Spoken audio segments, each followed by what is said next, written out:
Don't wait up. Everyone's at my promotion party instead. 10 minutes later. By the way, I put the $4,800 dinner on your card. Hope that's fine.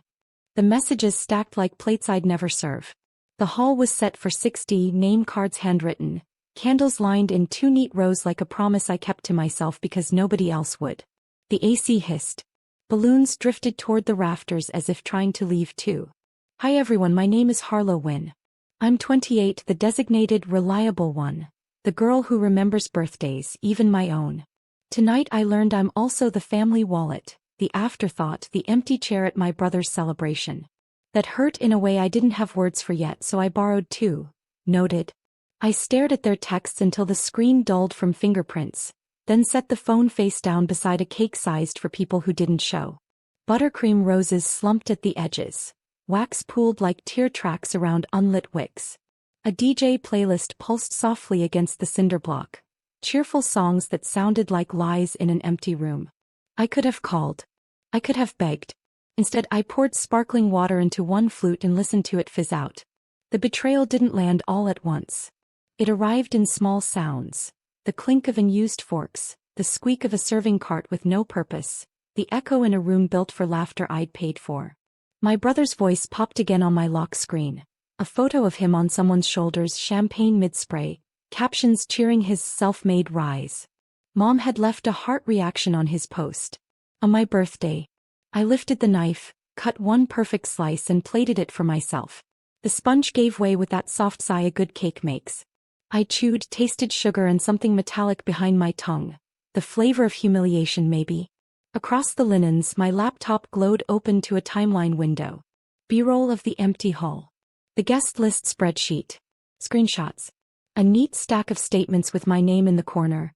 Months of, it's just this once, that turned into years. I wasn't dramatic. I was precise. I layered receipts with voicemails, soft apologies that hardened into patterns. I recorded a voiceover steady enough to be surgical. At 3:47 a.m. the export finished. I copied the link. Family chat. Paste. Watch this before sunrise. The candles stayed unlit. The room held its breath as if it knew the next light wouldn't come from a match. It would come from a screen, and from the kind of truth that burns without smoke. The message sat there in the family group chat, glowing blue beneath my name. For a second nothing happened. No replies, no angry calls, no laughing emojis. Just silence. The kind of silence that hums against your skin, heavy and expectant. I leaned back in the chair, the empty hall around me echoing like a cathedral to broken promises. My laptop fan whirred. A low, steady drone like it understood the weight of what I had done.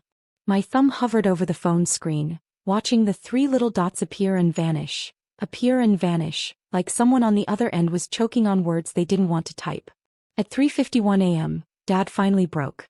What is this? I smiled, slow and deliberate. The first reply was always confusion, not guilt. I didn't answer. Instead, I refreshed the shared drive I'd linked. I knew the video was being watched. I knew because the viewer count ticked upward like a heartbeat. My video wasn't messy. It wasn't a rant. It was a film. I'd cut it with precision, every frame stitched with proof. Photos of receipts my mother had signed with my card. Screenshots of late-night texts asking me to just cover it, sweetheart, I'll pay you back, followed by weeks of silence. Clips of my brother's vacations, the ones he posted with captions bragging hard work pays off, while my paycheck footed the invisible bill. But the part that hit hardest, I knew it would, was the voice notes. I'd laid them one after another, my mother's laughter threaded with my brother's demands, their voices dripping with entitlement. Then the contrast. A still image of me blowing out last year's birthday candle alone, recorded on my phone in the kitchen, while the rest of them celebrated my brother's promotion. I had narrated just one line over it. Neglect leaves fingerprints louder than hands ever could. The comments under the video from strangers had already begun piling in. Words like parasites, betrayal, cruel family. Shares. Retweets. The algorithm eats truth when it's raw enough. At 4:07 a.m. Mom's message appeared. Harlow. Take this down. Now. My finger traced the frosting flour on the untouched cake. The room smelled faintly of sugar and smoke even though nothing burned. No, I whispered to the screen. And then another bubble appeared from my brother, frantic this time. You're ruining me. Do you have any idea what you've done? Yes. Yes, I did. The candles still stood unlit on the cake, but suddenly I didn't need them. The glow from their unraveling was brighter. If this ever happened to you, say, same in the comments. The panic came faster than I expected. By 4:30 a.m. the group chat looked like a battlefield. My aunt demanded, "Why would you humiliate your own family like this?" My cousin chimed in with, "Delete it before people see." But it was too late. People had already seen. I sat in that cavernous hall with 60 untouched chairs, the walls vibrating with an invisible energy I couldn't describe.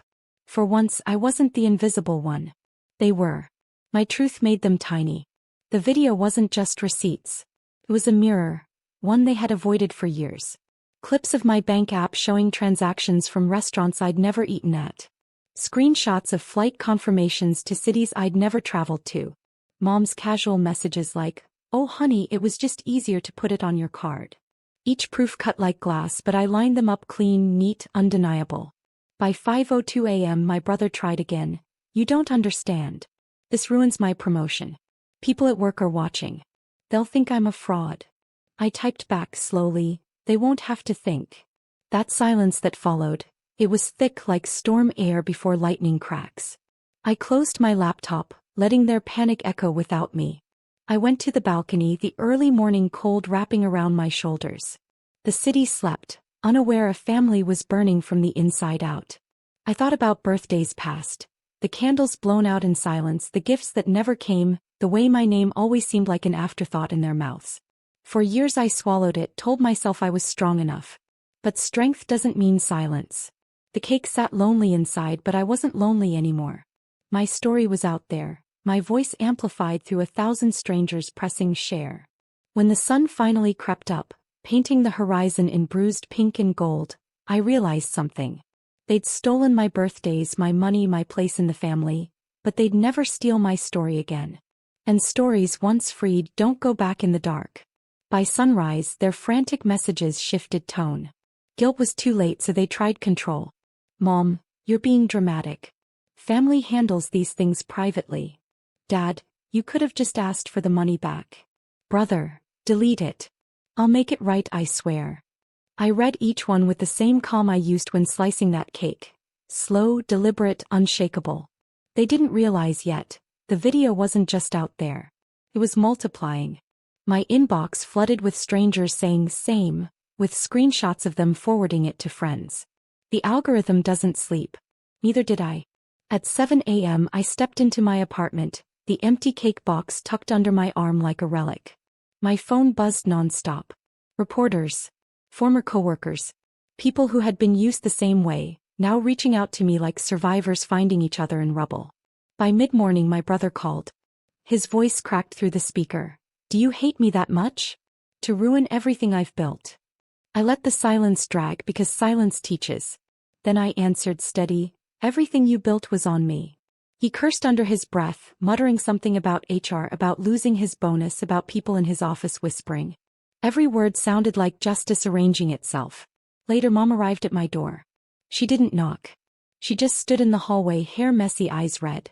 "Delete it," she whispered. "Please. Your father hasn't slept. Your brother, he's falling apart. Do you really want that on your conscience?" I studied her face. This was the same woman who once told me I was too sensitive when they forgot my 21st. The same woman who signed my card like it was hers. For the first time I didn't feel small in front of her. I felt level. "No," I said softly. "What's on my conscience is how you treated me. This is yours." Her shoulders sagged like the weight finally landed. She looked older in that moment, fragile in a way I never thought I'd see. And when she turned away, I knew the story had only just started tightening around them. By noon the family chat went silent. No new messages, no calls, nothing but that eerie stillness that follows when people realize their power has slipped away. I could picture them huddled together, whispering strategies, trying to frame me as the villain. I didn't wait for their version to surface. I uploaded the second video. This one wasn't receipts, it was memories. Not grainy home videos, but carefully chosen clips and photos that showed a pattern. Birthdays where my cake sat untouched while they toasted my brother. Vacations where I was left behind with, someone has to work. Screenshots of my texts asking, can I come too? Met with silence. Over it all my voice, calm, steady, etched like a blade. They called me family when they needed my money. They called me dramatic when I asked for love. Within an hour the view count doubled the first. Comments poured in, strangers writing, this was my childhood, I feel this in my bones, and same. At 1:43 p.m., Dad finally broke again. He called.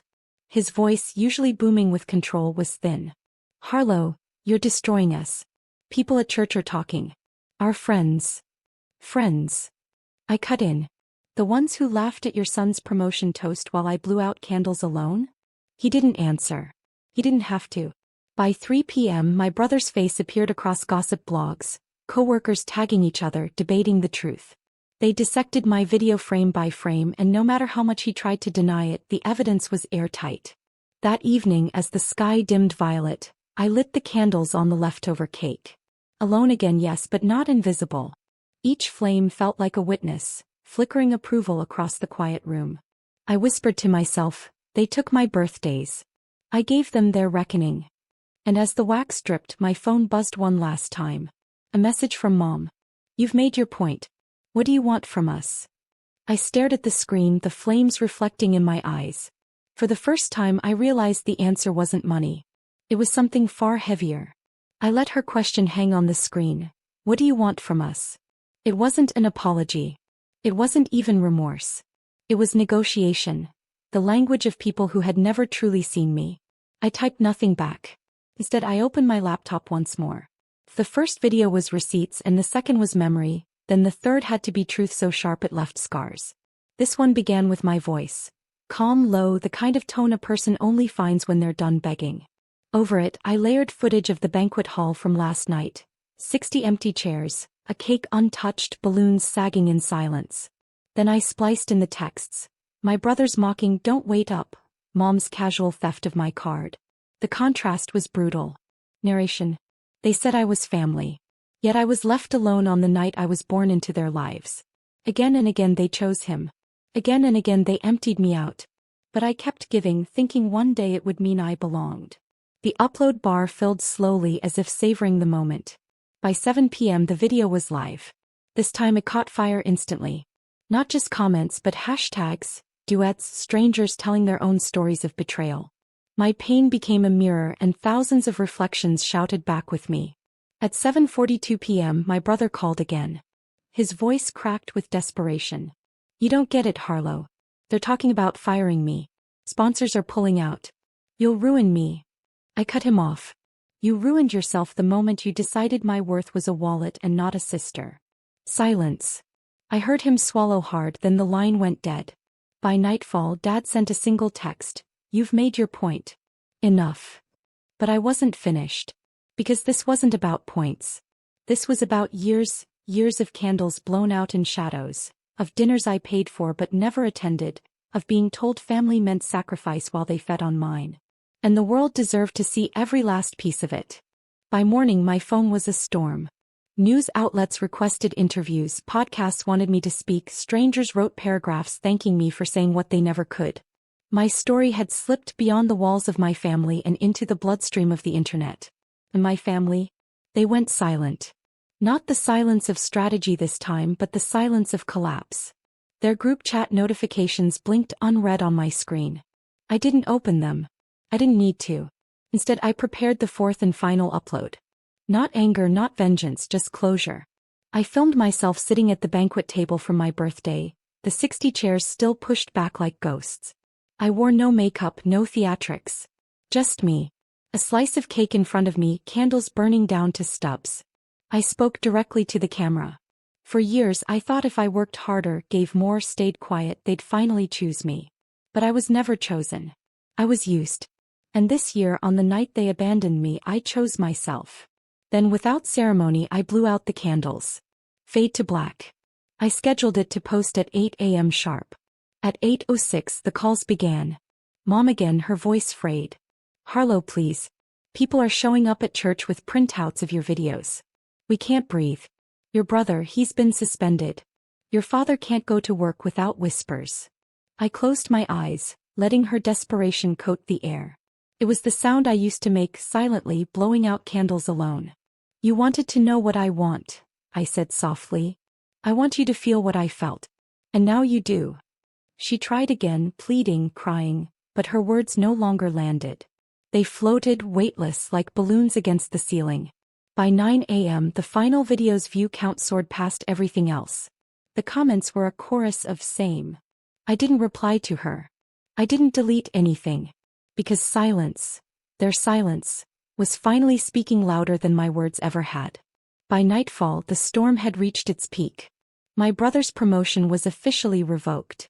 His company released a statement about financial ethics under review. Dad's name trailed across local gossip forums, whispers about misused accounts. And Mom, the woman who had always brushed me aside with a casual laugh, suddenly found herself uninvited from luncheons and group chats she once ruled. But me. For the first time I felt weightless. I sat on my balcony, the city humming beneath me, laptop warm on my thighs. The final video's numbers rolled upward in real time. Every click another candle lit, every share another chorus of voices that said I wasn't invisible. I wasn't crazy. I wasn't alone. The family chat was dead quiet now. No apologies. No anger. Just silence. The same silence they gave me for years returned to them like a gift they never expected. At 11:11 p.m. I sent my last message. You asked what I wanted. Here it is. Accountability. I don't need repayment. I don't need invitations. I needed you to see yourselves. Now the world does too. And then I left the group. Deleted the thread. Closed the door they never let me walk through as anything more than a servant in disguise. Inside, the leftover birthday cake was down to crumbs. I lit a single candle, no audience but me. This time the flame didn't flicker with loneliness. It burned steady, a quiet crown of fire. I whispered into the dark, not to them but to myself. Happy birthday, Harlow. I blew it out. The smoke curled upward like the last thread of the past unraveling, and in that moment, I knew the sweetest revenge was not destruction but freedom.